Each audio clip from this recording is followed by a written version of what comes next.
Hi there, we are doing good. So here I am with another update for this automation. So this is basically a Google Sheet where we are tracking the sales and spends. And I have created this sales summary sheet and parallel spend summary sheet as well. So now these are being automatically updating everything. As soon as you will enter the sales and spends of a particular day, that will update the summary. Summary will update the dashboard, and dashboard will ultimately show up in the ad summary, ad spend summary and sales summary. So these are the two sheets. If you want to see per day or percentages, you can always track these sheets.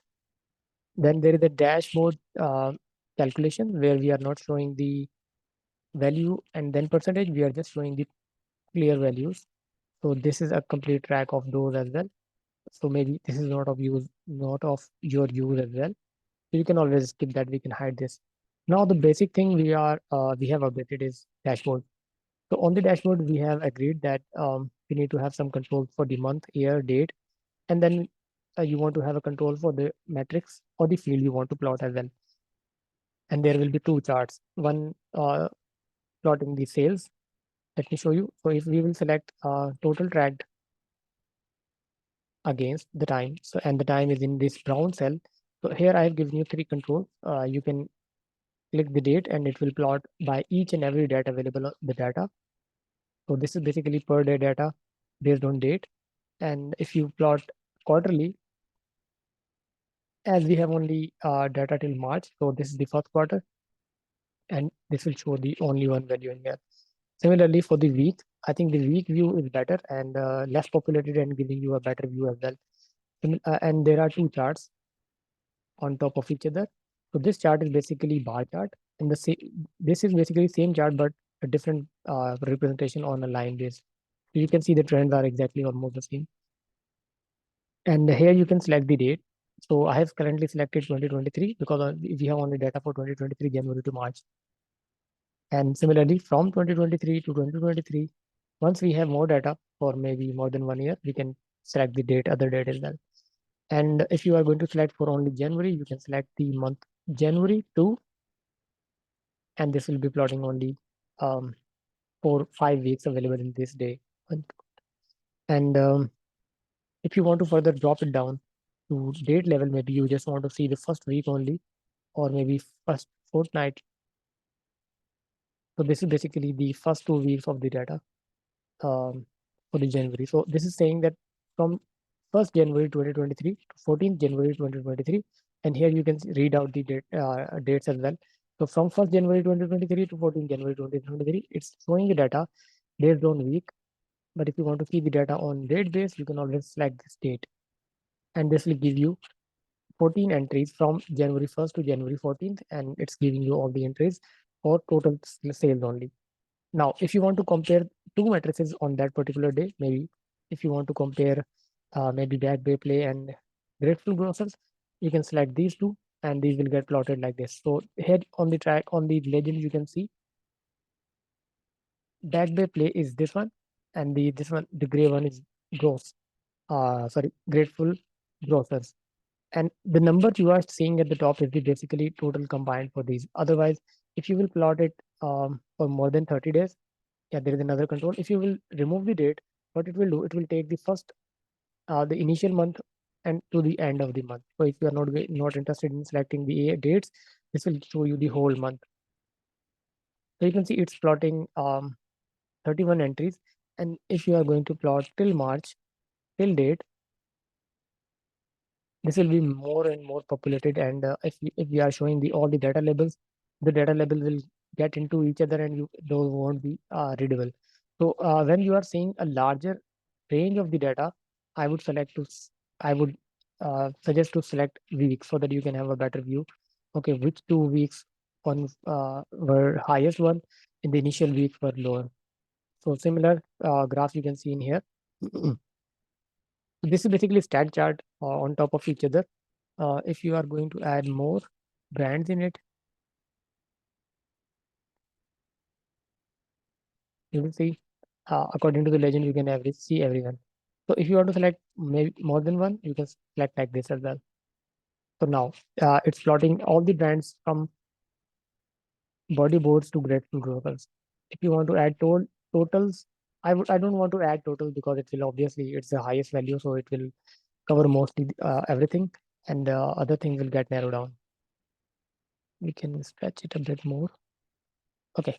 So this is, you can see, I have also added the total sales percent, but the percent will be shown in the numbers. I don't want to plot the percent because the percent is very, very less, like 0.1 to 0.9, or maybe the maximum value will be only 1. So I'm multiplying it by 100, and if you will plot only the total percentage, it will give you a better chart value. Let me remove the total sales as well. So this is giving you a bar like this. This is basically 53%, 59.3, 60%, 57. So this is how you can read it. I'll go back to the brands again so that I can show you about the second chart. So I don't know which chart you would like to see.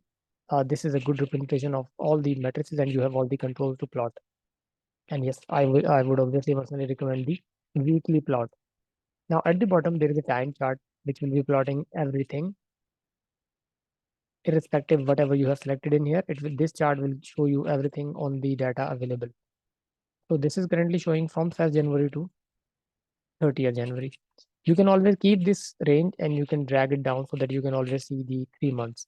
This is how you can track this time chart. Now let me go to the comparison chart where you are going to plot the sales against the spends. So I think for the sales, for the comparison of sales against spends, you will be selecting mostly one field, one brand, or one only. In this way, you will be able to see, okay, this is how much you have sales and this is how much you have spent. So the spends are basically on lighter colors, whereas the sales are on the in the green color. So for example, if you want to put say any particular brand and the comparison of how they are performing, so this is it. So these are the I think plot we should see the brand values as well. Let me show you.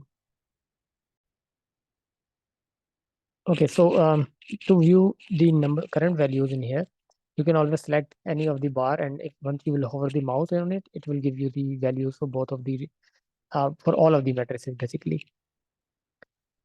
We might need to stretch the chart more so that we can see all the values. Okay, so if I'll select on it, if I'll click on the chart and now I'll hover the mouse, you will see the value is 21863 in for this one. If I'll plot all the values for all the matrices, there will be so many values and won't make any sense. Let me show you. So this is how it's going to show if we are going to show everything on the chart. I don't think this is readable. So we'll skip this and we'll continue with this one.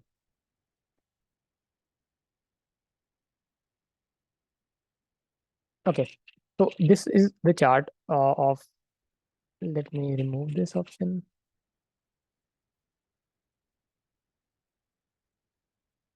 Okay. Now, if I'll hover it over and it won't show the so many values, I guess. Okay, so this is showing that for this time range from January 1st to March 31st, for the back bay play, how many spends we had and how much sales we had. The back bay play is spend is on dark brown color, whereas sales in this color. So sale is around 40,000 on the week four and five, whereas the on the rest of the weeks there were different values for those. Let me select a different matrix. So this is the distribution for the cells. Let me add another one so that you can see what will happen if you will plot more than one. So this will basically plot the sales and spends for two brands, and I think this is not much readable. So you will, whenever you will be using the sales against spend, you will be mostly using single brand so that you can compare what exactly how it is behaving. So let me check for body brands. Yep, good enough. Let's check for the Starbucks. Okay, so the sales is good and almost on the same line, same trend as well. So this is the line chart. Let me select something else so that we can see better. Okay, so this is the chart. So this is the bar diagram where you can see the spends are less and sales is more. but not for the week number 8, 9, and 10. Here you can always also see the values. Let me show the values for everything. Okay, so here you can see the spend is 411 and the sale is 2978 for each week. You can read on the line. I think it's a good combination for with the bar diagram and the line chart. So yep, that is it from my side.